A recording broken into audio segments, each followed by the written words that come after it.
Okay, this first tutorial I'm going to show you how to use Photoshop and then Adobe InDesign to start creating a really nice heavily edited photograph of perhaps somewhere where you went over the summer or something else. But the point is you're applying what you've learned so far from these Photoshop and Illustrator tutorials to then be able to make a really nice, imagine it as like a nice I don't know, travel advertisement for a place that you've been, or a nice movie poster or something like that, but trying to create a really professional looking image. So here's one I've done earlier, and it's really quite straightforward.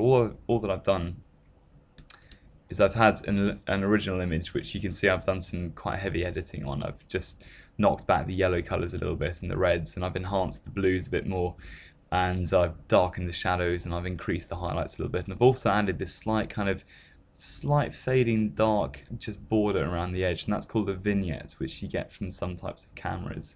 So I'm going to show you how to do all that. Then over the top I've overlaid a paper texture to make it look a little bit sort of more grungy, a little bit more travelly. And because the nature of this photograph is this is a backpacking travelling photograph, so it doesn't want to look sort of crisp and shiny. It needs to look a little bit sort of gritty and a bit sort of crumpled, which is really enhances the sort of mood of the photo that you're trying to get. So to start this, you go File, New, and just select A4 paper. And if it comes up with default size, just click on that arrow there and go International Paper, and then select A4 from the list. Then that's okay. Alright, so there's your blank canvas. First thing you're going to do, get the image you want to use. Now, I always encourage you to use really good quality photographs. Don't use just any old rubbish, because you need to have an image that's really big and is really nice. So if you're struggling to find an image, go on Google Images and find yourself a really nice image of, I don't know, like a sunset or something. And then obviously when you're looking for that on Google Images, change the filter so that you get large images. So if you go on search tools and you go size, try and get the largest size you can. So any of these ones will do nicely. Don't use one that's already been heavily photoshopped. Try and use one that's a little bit more like it's just come straight from the camera. So don't use anything like that. That's been quite heavily photoshopped already. Something like that would be better to use. You want something where you can change around the colours quite a bit, or mess around with the colours. I mean, that's just an example. You can do your own one, but it needs to be a high quality photograph and large in size. Anyway, so I'll assume you've got your image now. So all you need to do is just drag your picture into Photoshop and move it up to the top, and we want to fill up the entire canvas size. And when you've done that, just go tick there.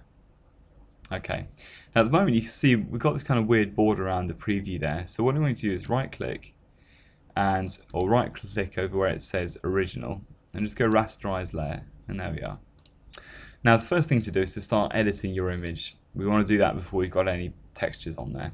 So go adjustments, and I always start off with levels, and I'm trying to make a bit more of a dramatic photograph here, so I'm going to boost up the darks and the mid. Ooh, there we go, that's a bit too much.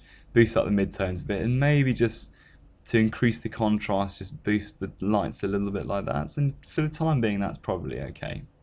So that's the first thing I've done. The second thing I want you to do is I'm going to go on filter and then go lens correction.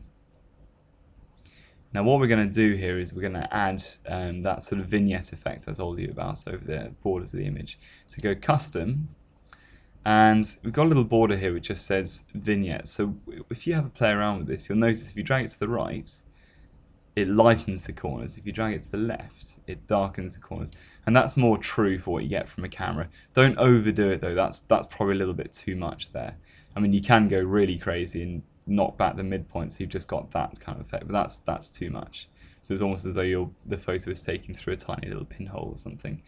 So just pull it back a little bit, just about like that's fine. Less is always more with photography. And I don't know, it's up to you if you want to have a little play around with some of these sliders as well, just see what they do. Okay, and I'm just going to accept that as it is, keep it fairly simple.